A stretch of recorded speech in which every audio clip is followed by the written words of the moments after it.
Global Tuberculosis Report (GTR) tahun 2022 menyebut Indonesia menempati urutan kedua dunia terbanyak kasus tuberkulosis setelah India. Hal ini mendorong POP TBC Indonesia untuk mengembangkan kanal lapor tbc.id sebagai portal yang menyediakan dukungan akses layanan dan pendampingan.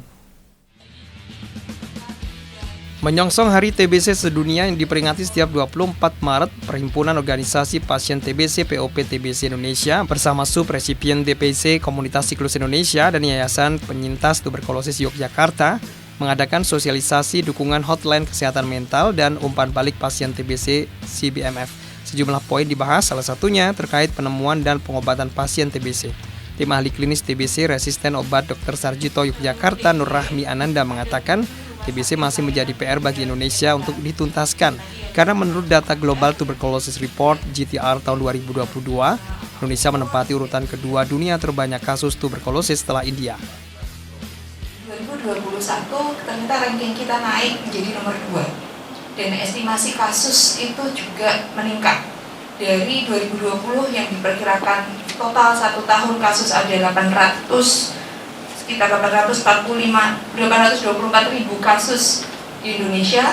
Tahun 2021 kemarin estimasinya naik menjadi 969 ribu kasus setahun gitu. Dan ternyata angka yang dinotifikasi atau pasien-pasien yang tercatat itu baru hanya sekitar 443. Makanya pemerintah kita, kemarin Bapak Menteri juga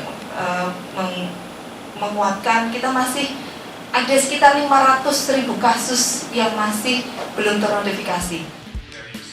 Koordinator program TBC Komunitas DIY Siklus Indonesia Rahmawati mengatakan Siklus Indonesia sebagai TBC Komunitas melakukan gerakan sebagai upaya penemuan kasus dan edukasi pemberian pencegahan TBC melalui sejumlah kegiatan diantaranya investigasi kontak dan community outreach. Dan juga TBC RO ada.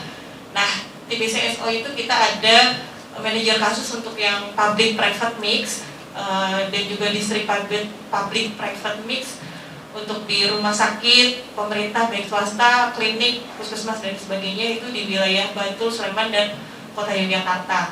Selain itu juga untuk yang kader kita tersebar di 5 kabupaten kota se-DIY. Saya tadi update terakhir sekitar jumlah total yang terupdate per hari ini ada sekitar 395 kader yang terlatih. Jadi karena kami kemarin juga di Kota Jakarta baru melatih 45 surveillance kelurahan untuk bisa melakukan upaya penemuan kasus TBC. Di sisi lain, Ketua POPTB Indonesia Budi Hermawan menambahkan kini POPTB Indonesia mengembangkan kanal lapor tbc.id sebagai salah satu upaya dukungan ekonomi maupun dukungan psikososial. Portal ini berupaya menyediakan dukungan akses layanan dan pendampingan agar pasien dapat sembuh hingga tuntas. Aplikasi ini juga disediakan fitur aduan terkait stigma, diskriminasi, dan layanan publik. Mencoba memberikan sesuatu hal baru di terkait.id ini tidak dalam rangka mencari kesalahan siapapun, gitu ya, tidak dalam rangka menyalah-nyalahkan siapapun, tapi bagaimana kita berupaya memberikan ruang bagi pasien memberikan umpan balik kepada layanan pemerintah dan penyedia layanan dan juga masyarakat. Dan tentunya ini dalam rangka untuk memberikan layanan yang lebih baik lagi. Jadi sehingga pasien dapatkan layanan yang berpusat pada pasien. Aduan yang bisa diberikan oleh pasien yaitu salah satunya adalah terkait stigma diskriminasi, lalu bagaimana juga terkait dengan layanan, yang ketiga enabler, yang keempat terkait dengan kesehatan mental.